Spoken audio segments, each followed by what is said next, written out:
तो देखिए, अब यहाँ पर भगवान विष्णु के स्थूल और सूक्ष्म की धारणा, मतलब इस प्रकार से चिंतन करेगा साधक तो उसको उपासना करे क्रम मुक्ति होगी। यानी क्रम मुक्ति के माध्यम से क्रम मुक्ति भी होगी। यदि यहीं से अपरोक्ष साक्षात्कार हो गया तो सद्यो मुक्ति हो गई। ये धारणा कमजोर रही, उपासना कमजोर, अरे उपासना फलीभूत हो गई तो अरे लोकांतर फल की भूत, और ज्ञान रूप उपासना फलीभूत हो गई तो अरे यहीं सद्यो मुक्ति प्राप्त हो जाएगी। यानी उपासना को लेकर के तो भेद रूप से उपासना किया तो समझ लोकांतर फल की प्राप्ति, भेद रूप से उपासना करी तो लोकांतर फल की प्राप्ति। भेद रूप से उपासना हो रही ना, और अभेद रूप से उपासना करी तो यहीं पर रहते रहते तो यदि ज्ञान हो गया तो ठीक है, नहीं तो भांजा पर जाकर के ज्ञान हो जाएगा, ब्रह्मलोक में जाकर के, इस प्रकार से। और भेद रूप उपासना तो लोकांतर गमन को देने वाली होती है। इसको लेकर कहते हैं श्री शुकवाच एवं पुरः धारणया आत्मयोनिर्नष्ट स्मृतिं प्रत्यवरोध्य तुष्टात् ततः ससर्जे दममोघदृष्टिर्यथाप्येयात् प्राग व्यवसाय बुद्धि। सुखदेव जी कहते हैं इस प्रकार से, एवं पूरा पहले सृष्टि के आरंभ में है ना, कहते इस प्रकार से पूरा पूर्व काल में धारणा के द्वारा आत्मयोनि ब्रह्मा जी ने इस प्रकार से धारणा के माध्यम से नष्ट स्मृति प्रति अवरुद्ध तुष्टात, स्मृति को रोका, भगवान से सृष्टि विषय की स्मृति प्राप्त की थी जो उनकी नष्ट हो गई थी ना। मतलब कब हो गई थी, कभी कभी अरे सृष्टि के आरंभ काल में, जैसे प्रजापति है, अब उनको ज्ञान नहीं हुआ था। अरे श्रुति आती कौन सी, अरे प्रथम हो गई शरीरी, प्रथम वही शरीर होता है। इसके पश्चात प्रथम शरीर तो अरे द्वितीयाद वही भयम भवती, प्रथम वही शरीर और द्वितीयाद वही भयम भवती। तो इस श्रुति के अनुसार जब पैदा होते ही द्वितीय का भय हो जाता है, तो फिर विचार करता मैं तो अकेला हूँ, तो भय कहाँ से हो गया। इसी प्रकार से उस काल में उसको ज्ञान हो जाता है, हिरण्यगर्भ को, यानी विराट ब्रह्मा जी को। तो जो इस प्रकार से आत्मयोनि ब्रह्मा जी है जिनकी स्मृति नष्ट हो गई थी, तो उस प्रकार धारणा के द्वारा अवरुद्ध हो गई, तुष्टि के माध्यम से, प्रसन्नता के माध्यम से जो रुकी हुई स्मृति पुनः प्राप्त हो गई। तो जब स्मृति प्राप्त हो गई, अथवा कभी कभी ऐसा भी हो जाता है, सृष्टि अनादि है, अरे इस काल में, किस काल में, चल शुरू की काल में तो ठीक है कोई बात नहीं, शुरू में हिरण्यगर्भ को आत्मज्ञान दे दिया, मतलब ज्ञान हो गया, सृष्टि करी। लेकिन कभी कभी ब्रह्मा विष्णु महेश तो माया से मोहित होकर के ब्रह्मा जी मोहित हो जाते हैं कभी कभी। ऐसे दिन को सोए, दिन पूरा समाप्त हो गया, समाप्त हो जाने के पश्चात फिर ब्रह्मा जी सो गए, और सोते समय कभी कभी अगले दिन जागेंगे तो हो सकते माया के द्वारा वो पीछे एक भूल जाता कार्य, कभी कभी व्यक्ति ऐसे भी सामान्य व्यक्ति भूल जाता है कभी कभी मोहित हो जाने से, अथवा कोई बुद्धि ऐसी काम करके बिगड़ गई, प्रारब्ध ऐसा आ गया तो वो पिछले दिन का याद ही नहीं रहता। उसी प्रकार से ब्रह्मा जी का माया के द्वारा मोहित होकर के पूर्व की स्मृति नष्ट हो गई, यानी मैंने जिस प्रकार से पिछले दिनों में जो सृष्टि करी थी वो सृष्टि भूल गए। अब भूल गए तो फिर किस प्रकार सृष्टि करें, तो भगवान की स्मरण किया, तो भगवान की धारणा के माध्यम से भगवान ने पुनः उनको स्मृति नष्ट हो गई थी, भूल गए थे, दब गए थी, वो पुनः स्मृति दे दी, यानी वेदों का ज्ञान दे दिया। तो वेदों का ज्ञान देने से हो जाएगा पुनः वो फिर जो सृष्टि आरंभ की।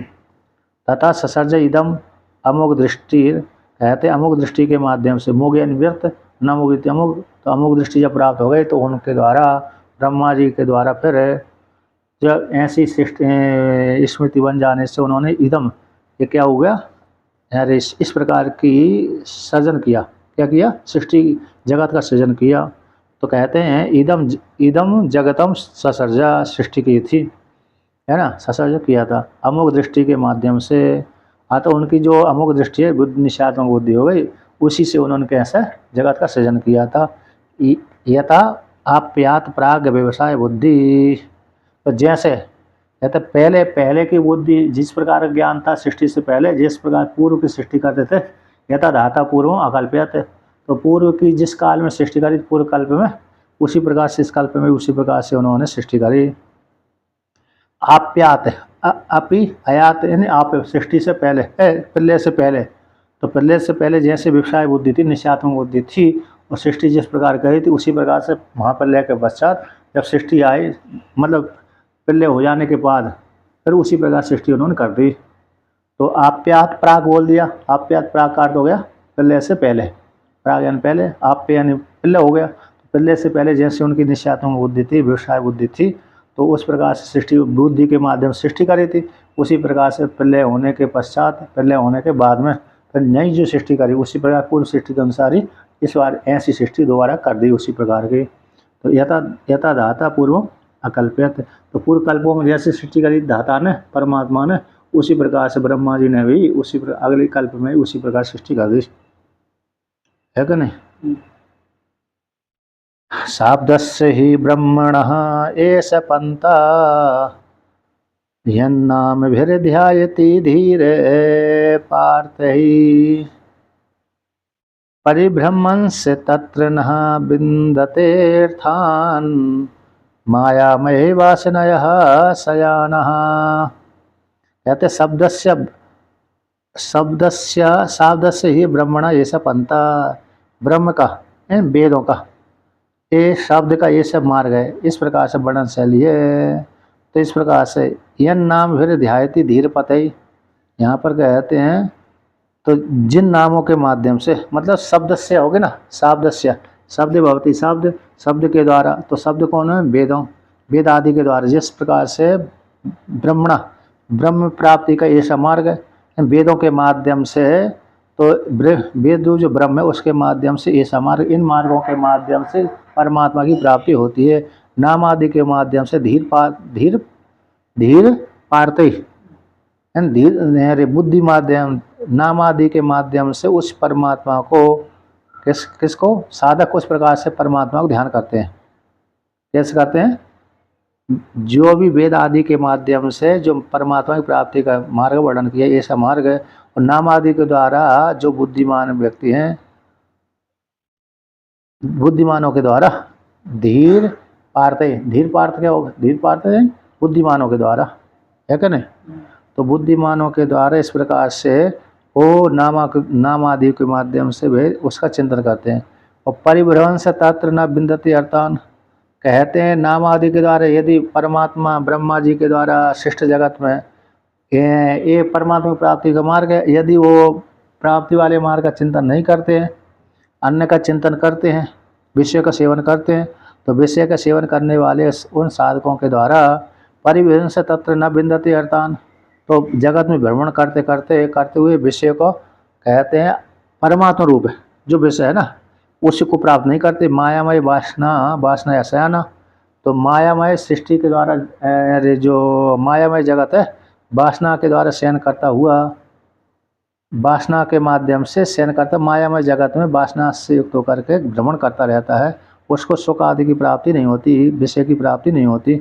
जो व्यक्ति कैसे, जैसे यहाँ पर कहते हैं मायामय वासना शयाना, ऐसे स्वप्न अवस्था में दृष्टांत दिया, वासना के माध्यम से शयन करता हुआ व्यक्ति मायामय भोगों को देखता है, किंतु वहाँ पर भोगों को देख कर भी न बिंदते अर्थान परिभ्रमण से तत्र, स्वप्न अवस्था में जैसा व्यक्ति है ना, तो मायामय अज्ञानमय, तो वासना के द्वारा शयन करके वहाँ पर व्यक्ति तत्र विषय को सेवन करता है।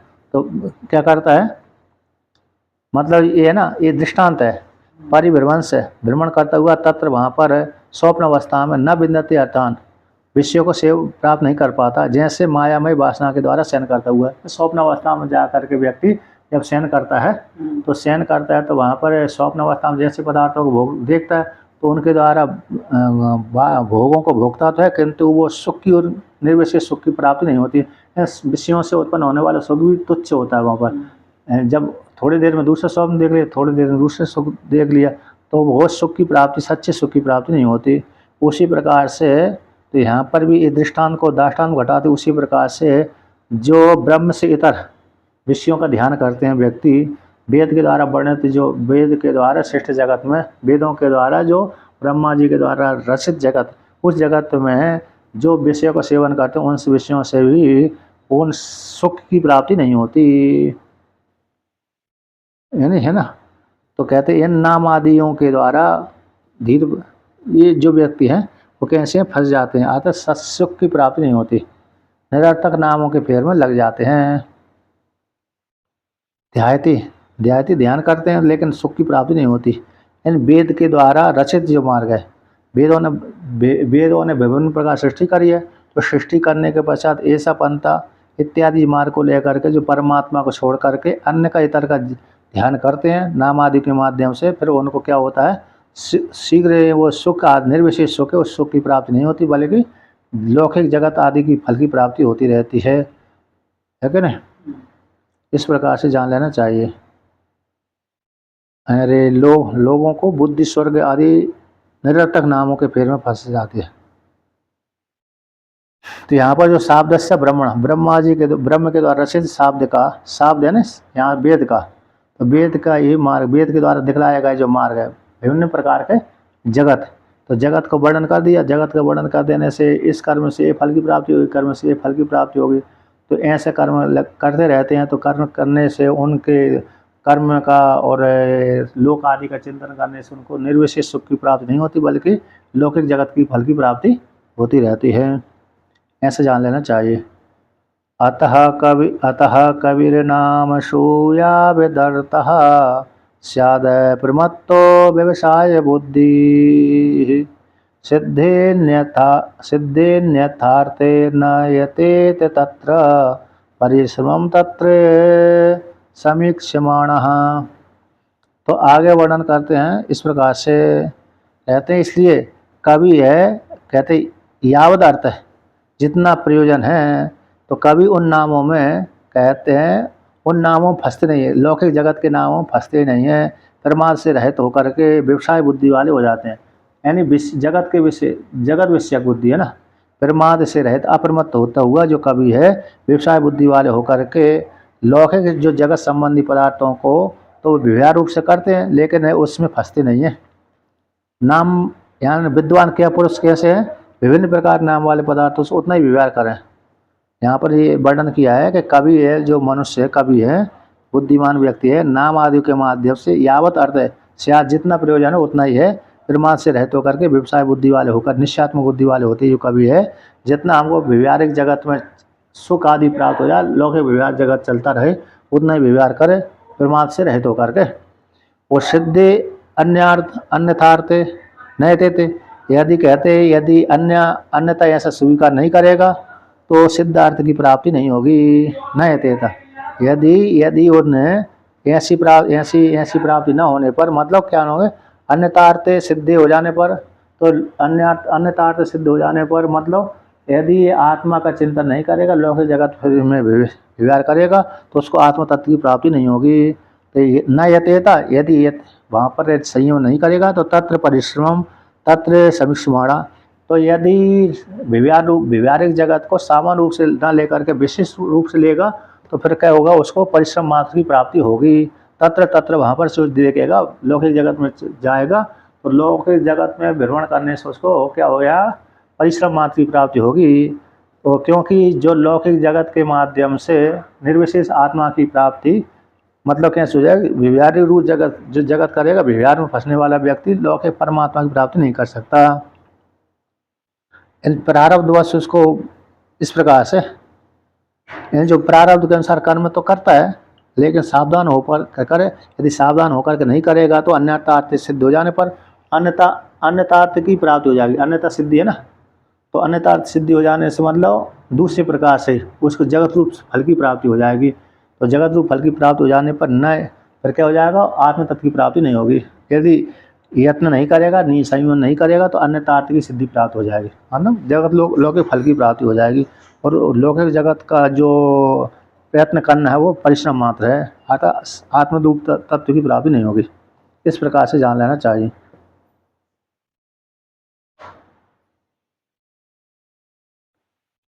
यहाँ पर ऐसे ही किया है, यदि प्रारब्ध बस बिना परिश्रम के ही मिल जाए तब भी उनका उपार्जन परिश्रम व्यर्थ समझ करके उनके लिए यत्न न करे।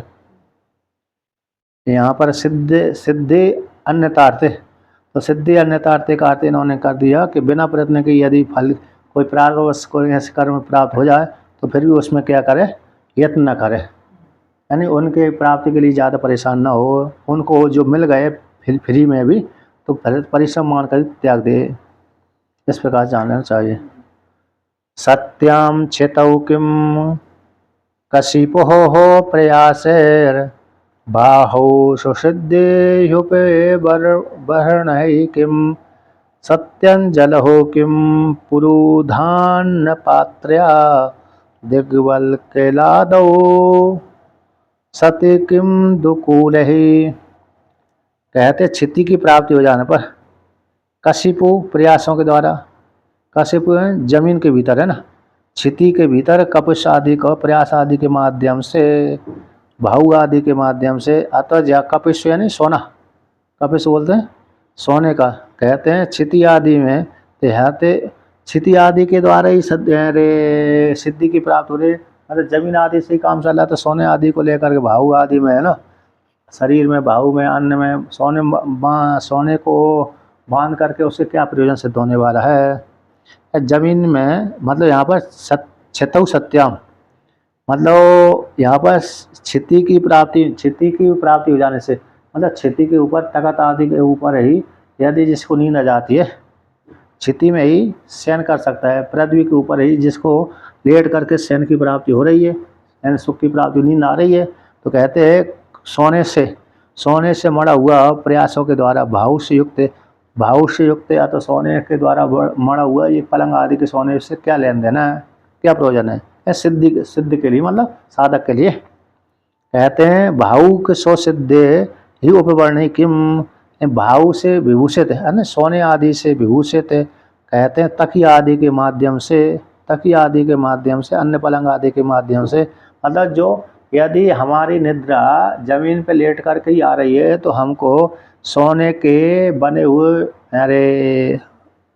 से बने हुए जो तखत आदि हैं, अथवा लकड़ी के बने लेकिन सोने जड़े हुए ऐसे, और कहते हैं उसको लेकर क्या करेंगे, तो कहते हैं तकिया ना, कहते हैं उपवर्ण किम, तो आता तो जो भाव स्वसिद्ध, हमारा स्वाभाविक भाव है वही तकिया का काम दे रहा है, तो अन्य जो मखमल का तकिया लेने से क्या जरूरत है। यहाँ पर कहते हैं क्षिति में ही जब काम चल रहा है सोने से, तो कपिश से युक्त है, सोने से मड़ा हुआ तब पलंग को लेकर क्या प्रयोजन सिद्ध होने वाला, क्या करना है। और कहते उपवर्ण से क्यों, जब भाव के द्वारा सिद्ध हो रहा है, भाव का ही तकिया बनाकर सो सकते हैं, तो उपवर्ण से किम आता तकिया लेने से क्या काम। और सत्य अंजलव किम पुरु धान्य पात्र, कहते अंजलि से जब काम चल रहा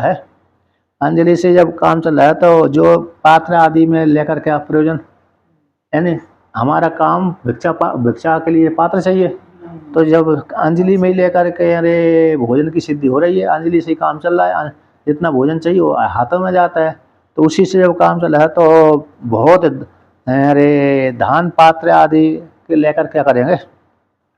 कहते दिग बल के आदौ सती दुकुलों को, तो दिशा रूप वस्त्र से ही काम चल रहा है, तो फिर विभिन्न प्रकार के कोमल वस्त्रों को लेकर क्या करेंगे। साधक के लिए है, इसके लिए साधक सन्यासी के लिए है।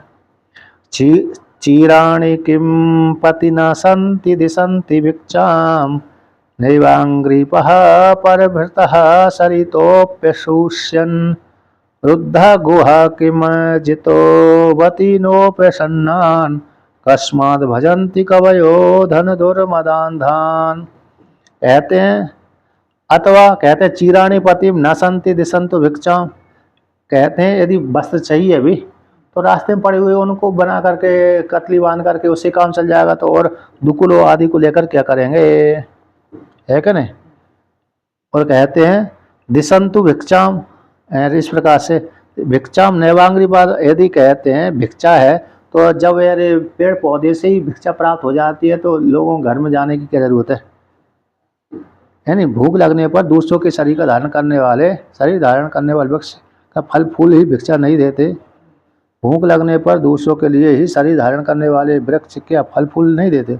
मतलब कहते हैं न संति दिशंत भिक्षाम, जिसको भूख लग रही है तो जैसे दूसरे घर में जा रहा क्या, तो यहाँ पर कहते हैं न ये अंग्रीपा, क्या जो अंग्रीपा यानी वृक्ष आदि है, भिक्षा उनको नहीं देते जिनको भोजन की यानी जिनको भूख लगी हुई है। तो निश्चित रूप से यदि वृक्षों में फल लगा हुआ है तो भिक्षा नहीं देता है। तो पर भरते शरीर तो अपी अशुष्यन, तो दूसरे घर में कहते हैं जब प्यास लगती है, गला सूख जाता है, तो दूसरे घर में जाने की क्या जरूरत है, क्योंकि यहाँ पर नदी आदि ही जल को प्यास बुझा देती हैं, है कि नहीं। जल चाहने वाले के लिए क्या नदियाँ सूख गई हैं? आता सूखी बिल्कुल नहीं सूख गई। आता नदियों में जाकर के व्यक्ति पानी पी लेता है, नदियों में जाकर के क्या कर सकता है, पानी पी लेता है। क्या कहते हैं पर भरता शरीर तो अपी असुष्यन, क्या जो सरिता सूख गई है जिससे दूसरे घर में जाकर के पानी जल पान करता है।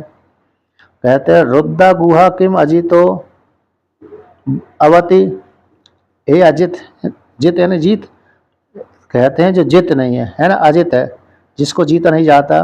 कहते हैं अब कहते हैं अवति रक्षा करने के लिए, कहते हैं आवरण ढाकने के लिए, कहते हैं कि गुहा आदि नहीं है, गुफा आदि नहीं है।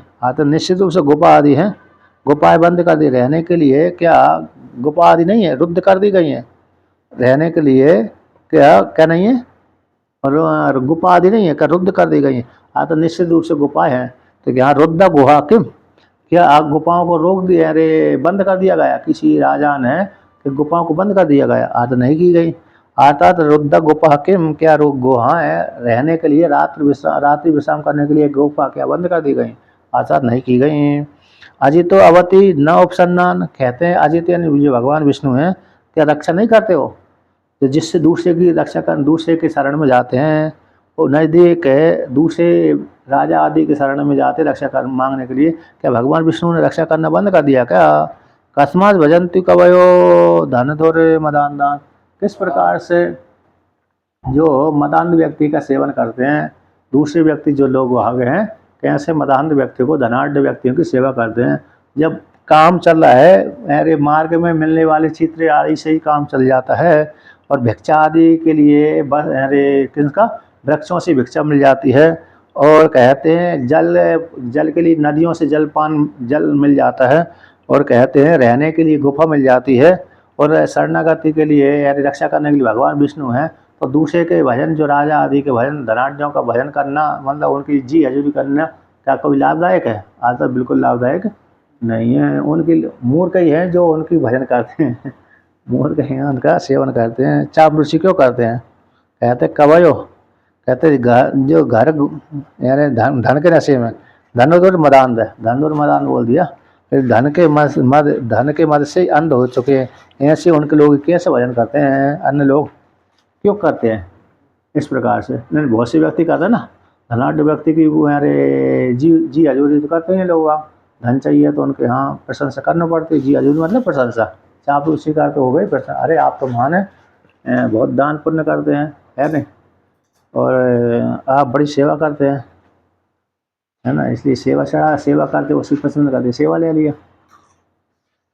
एवं स्वचित्ते स्वत एव सिद्ध आत्मा प्रियोर्तो भगवान अनंतः, तम निर्वृतो नियतार्थो भजेता संसार हेतु परमश्च यत्र। एवं प्रकार से अपने चित्त में स्वतः सिद्ध हो जाने, स्वतः सिद्ध आत्मा जो प्रिय है, अर्थ है भगवान अनंत, भगवान अनंत अपने हृदय में विराजमान है, नित्य विराजमान है। ऐसे इस प्रकार से अपने चित्त में वैराग धारण कर ले, अतः ये वैराग को धारण करके फिर स्वतः ही चित्त में वैराग को धारण करके इस प्रकार से स्वतः सिद्ध होकर के जो भगवान अनंत है, जो हृदय में विराजमान है, तो तम निर्वृतो नियतार्थो भजेत, ऐसे भगवान जो अनंत भगवान है उनको अरे नियत अर्थ, नियत फल को देने वाले, निरंतर जगत से वैराग को प्राप्त होकर के नियत रूप से, निरंतर रूप से संयम पूर्वक उन भगवान का भजन करते रहना चाहिए। तो ऐसे उनके भजन करने से कहते हैं संसार हेतु उपरामश्च यत्र, उनके भजन करने पर संसार का जो हेतु है उसका उपराम प्राप्त हो जाता है। अर्थात संसार का हेतु अज्ञान की निवृत्ति हो जाती है, संसार का हेतु जो कारण था, अज्ञान था, उसके उपराम की प्राप्ति हो जाती है। यानी संसार के अज्ञान निवृत्त हुआ तो फिर क्या हो जाएगा, संसार रूप फल की प्राप्ति नहीं होगी। तो इसलिए संसार रूप से मोक्ष, संसार रूप हेतु को निवृत्त करने के लिए निरंतर भगवान विष्णु का बड़े प्रेम से भजन करते रहना चाहिए। दृढ़ निश्चय, नियतार्थ तो ना, दृढ़ निश्चय होकर के, कामनाओं से रहित होकर के, कामनाओं से रहित होकर के निर्वृत्त, ऐसे वो परमात्मा का निरंतर भजन करते रहना चाहिए, जो भगवान के ऐसे संसार हेतुओं से पार दिलाने वाले हैं, जन्म मरण के संसार से चक्कर से छुटाने वाले हैं। कस्ताम तो न धृत्ते परानुचिंता, मृत्हे पशु न सतीम नाम युंज्यात, पश्यन् जनम पतितं वैतरण्याम, स्वकर्म जान परितापांजुषाणम। कहते हैं इस प्रकार से, कहते कस कौन ऐसा होगा, ताम तू अनादृत्य परानुचिंताम ऋते, कहते हैं जो पशु लोग है ना, ऐसे कौन ऐसा होगा जो भगवान, जो संसार को छुड़ाने वाले भगवान का चिंतन नहीं करेगा, आदर नहीं करेगा, अनादित करके दूसरे का चिंतन करेगा, भगवान का आदर न करके दूसरे का चिंतन करेगा, ऐसा कौन होगा। पशु कहते पशुन असतीम नाम जात, पशु को छोड़ करके, पशु की बात तो अलग है, पशुन असतीम ऋते नाम जात, कहते हैं पशुओं को छोड़ करके अन्य ऐसा कौन मनुष्य होगा जो भगवान के नामों का कीर्तन नहीं करेगा। यानी पश्चिम इस प्रकार से जानता हुआ, जन्म पतितम इस प्रकार से पतित जो जन है, वैतरण्याम अपने कर्मों को जान करके, परितापांजुषण परितापों का चिंतन करता हुआ, ऐसे भगवान जो परिताप है, कष्ट है, उनको सेवन करता हुआ, उनको सेवन उन ऐसे उन तापों से हटाने वाले, जो पतित को बैतरणी नदी से पार लगाने वाले भगवान को कौन भजन नहीं करेगा, कौन भजन नहीं करेगा। इस प्रकार से जो भजन भगवान है, बैतरणी जो नदी है उसको पार लगाने वाले पतित व्यक्ति को, जो पतित जन उनको बैतरणी पार पहुंचाने वाले हैं, जो अपने कर्मों के माध्यम से दुख भोगते रहते हैं, है ना। अर्थात दुख कर्मों स्वकर्म जनान, तो कहते हैं अपने कर्मों से उत्पन्न होने वाले परिताप को सेवन करने वाले हैं, ऐसे जो व्यक्ति यदि भजन, ऐसे वो भक्ति, ऐसे जो जन है, जन्म पतितम, जो पतित जो हो गए बैतरणी नदी में डूबे रहते हैं, मतलब संसार में पड़े रहते हैं, जो अपने कर्मों के द्वारा तापों को सेवन करते रहते, सुख दुख वाले कर्मों को सेवन करते रहते, ऐसे व्यक्ति कौन होगा जो भगवान को आदर, जो भगवान कैसे हैं, अरे संसार सागर से पार पहुंचाने वाले हैं, ऐसे भगवान को भजन नहीं करेगा। अतः असत विषयों के अपने चित्त को भटकने देगा, मतलब कैसे होगा, जो भगवान कैसे हैं, अरे पर जगत संसार रूप सागर से पार पहुंचाने वाले हैं, ऐसे भगवान को छोड़ करके, ऐसे भगवान को आदर न दे करके विषयों का सेवन ऐसा कौन करेगा व्यक्ति। अर्थात विषयों का सेवन करने से जगत की फल की प्राप्ति होगी। यहाँ पर वर्णन किया, पर मनुष्य में भला कौन ऐसा होगा जो लोगों को संसार रूप बैतरणी नदी में गिरकर अपने कर्मजन दुखों को भोगते हुए देख करके भगवान का भजन नहीं करेगा, अथवा निश्चित रूप से करेगा। मतलब जिसको वैराग हो गया ना, वैराग वाले का, जिसको थोड़ा शास्त्रीय ज्ञान है और वैराग है, उसी के लिए, वहाँ के अन्य के लिए भी है, लेकिन जो वैराग हो गया उसी के ऊपर ये असर डालता है कि नहीं। ये वाक्यों का असर किसके ऊपर पड़ता है, थोड़े वैराग हो, थोड़े संस्कार हो, तभी ये असर डालते हैं, नहीं तो समझ में नहीं आते। केचित् स्वधेयांतर हृदया विकासे, प्रदेशमात्रं पुरुषं वसंतं, चतुर्भुजं कंजरथांग शंख गदाधरम धारणया स्मरन्ति।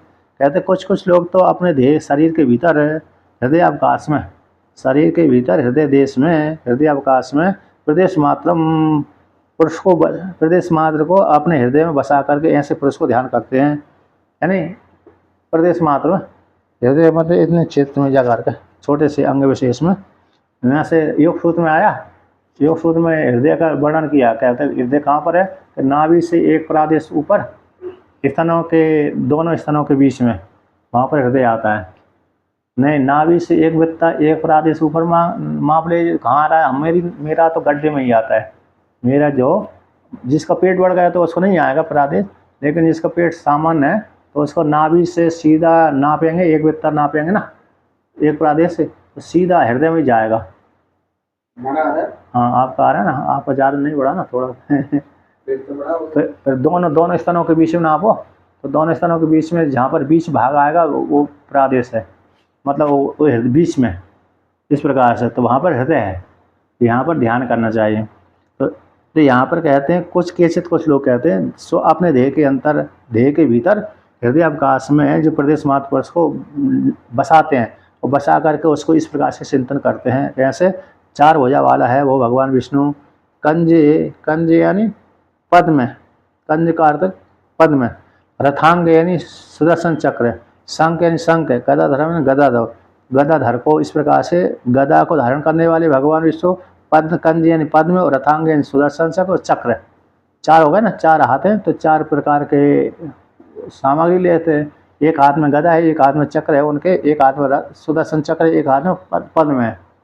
तो कंज शब्द यहाँ पर पद्म का वाचक है। ऐसे चतुर्भुज भगवान विष्णु का ध्यान करते हैं, तो धारणा के द्वारा स्मरण करते हैं। इस प्रकार से ऐसे 4 हृदय के भीतर, शरीर के भीतर ही है ना, हृदय के भीतर भगवान विष्णु हैं। भगवान विष्णु शंख चक्र गदा पद्म को धारण लिए हुए हैं, अवस्थित है, खड़े हुए हैं, बैठे हुए हैं, इस प्रकार से चिंतन करते हैं। अब कहते हैं प्रसन्न वक्त्रम नलिनायते क्षणम कदम किंजल के पिसंग वाससम लसन महारत्न हिरण्य मयांगदम स्वर्ण महारत्न किरीट कुंडलम। अब कहते हैं प्रसन्न मुख वाले हैं, वक्र मुख हो गया, प्रसन्न मुख वाले हैं। और कहते हैं नलिन आयतन ईक्षणम, न आयत ईक्षण यानी नेत्र हो गए। कि नलिन कैसे? पद्म के, कमल के समान, नलिन बोलते हैं ना कमल, कमल के जैसी आकार वाले उनके नेत्र हैं। आयत यानी आकार हो गए, यहाँ पर कमल के सदृश, कमल के जैसे, कमल के आकार वाले उनके नेत्र हैं। कदम्ब किंजल के, कहते हैं कदम हो गया कदम्ब, उसका किंजल हो गया केसर। कदम के पुष्प, कदम का पुष्प, उसके भीतर जो केसर होता है, मतलब उस पद्मराग उसका जैसा केसर का रंग होगा, रस। कदम के पुष्प के भीतर का जैसा जो रस होता है, उस रस के जैसे पिशुंग बासम, पिशुंग यानी पीला वस्त्र धारण किए, यानी मतलब अरे कदम यानी कदम का जो पुष्प है, किंजल के यानी उसका पुष्प है, तो केसर लिए हुए।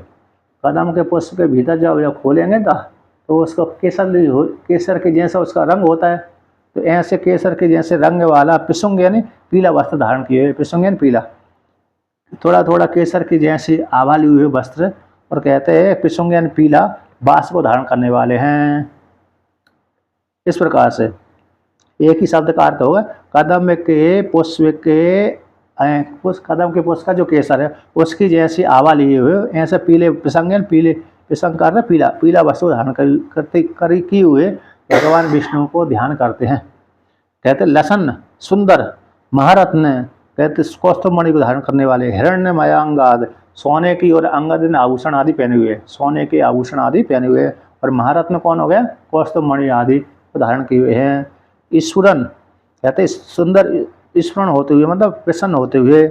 महारत्न किरीट कुंडलम, सोने के द्वारा बने हुए किरीट कुंडल मुकुट धारण किए, कुंडल कानों में कुंडल है और सोने का मुकुट है, उसमें सोना चांदी आदि मतलब हीरे मोती जड़े हुए हैं। उन्निद्र कहते हैं उन्निद्र हृत पंकज कर्णिकालय योगेश्वरास्थापित पाद पल्लवम श्री लक्ष्मणम कौस्तुभ रत्न कंधर ममला नलक्ष्म्या वनमालया चितम। कहते हैं उन्निद्र, निद्र यानी दबा हुआ, उन्निद्र उठा हुआ, खिला हुआ, तो उठा हुआ हृदय पद में खिला हुआ, यानी खिला हुआ हृदय कमल है, ऐसी कर्णिका, खिला हुआ जो हृदय कमल है, हृदय रूप जो कमल पंकजन कमल है, उसी कर्णिका रूप आलय में जो खिले हुए कमल की जो कर्णिका, उनके जो आलयन आसन है, ऐसे आलय में कहते हैं आलयन स्थान। तो कर्णिका के ऊपर जो कर्णिका का जो चारों समान रूप से कर्णिका होती है, ऐसी कर्णिका रूप स्थान में आश्रय में योगेश्वरा स्थापित है, भगवान श्री कृष्ण की स्थापित है, भगवान श्री कृष्ण के स्थापित कौन? पाद पल्लवम, ऐसे कमल के पुष्प के ऊपर भगवान श्री कृष्ण के चरण कमल विराजमान है। कौन से? जो खिला हुआ कमल है, उन्निद्र हृदय पद में है, हृदय रूप कमल है, ऐसे कमल की कर्णिका के स्थान पर, कर्ण का रूप कर्णिकाओं के ऊपर भगवान विष्णु के द्वारा, भगवान विष्णु के जो चरण कमल हैं, पाद पल्लव हैं, पाद रूप जो चरण कमल हैं, वो भगवान विष्णु के वो चरण कमल कहाँ पर हैं? कमल के हृदय रूप कमल के ऊपर विराजमान हैं। ऐसे कमलों को, ऐसे चरण कमलों को, ऐसे चरण कमल जो भगवान विष्णु के हृदय रूप चरण कमल हैं, वो हृदय रूप कमल के ऊपर विराजमान है, खिले हुए हृदय कमल के ऊपर विराजमान है। ऐसे चरण कमलों को कहते हैं श्री लक्ष्मणम, श्री चिन्ह से शोभित है। श्री लक्ष्मणम का अर्थ लक्ष्मण चिन्हम, श्री की शोभा से युक्त है, कहते हैं श्री की शोभा से युक्त है। और कौस्तुभ रत्न कंदरम, भगवान विष्णु कैसे कौस्तुभ मणि को धारण किए हुए हैं, है ना। गले पे कंदर यानी कंधा हो गया, मतलब गले में हो ना, गले में कौस्तुभ मणि को धारण किए हुए है। और कहते हैं ममलान लक्ष्मिया, तो कंधरम अमलान, अमलान लक्ष्मिया, कहते हैं बनमालाया, कहते हैं उनकी जो बनमाला है, तुलसी की माला है, मिलान वाली नहीं है, क्या नहीं है? अम्लान है।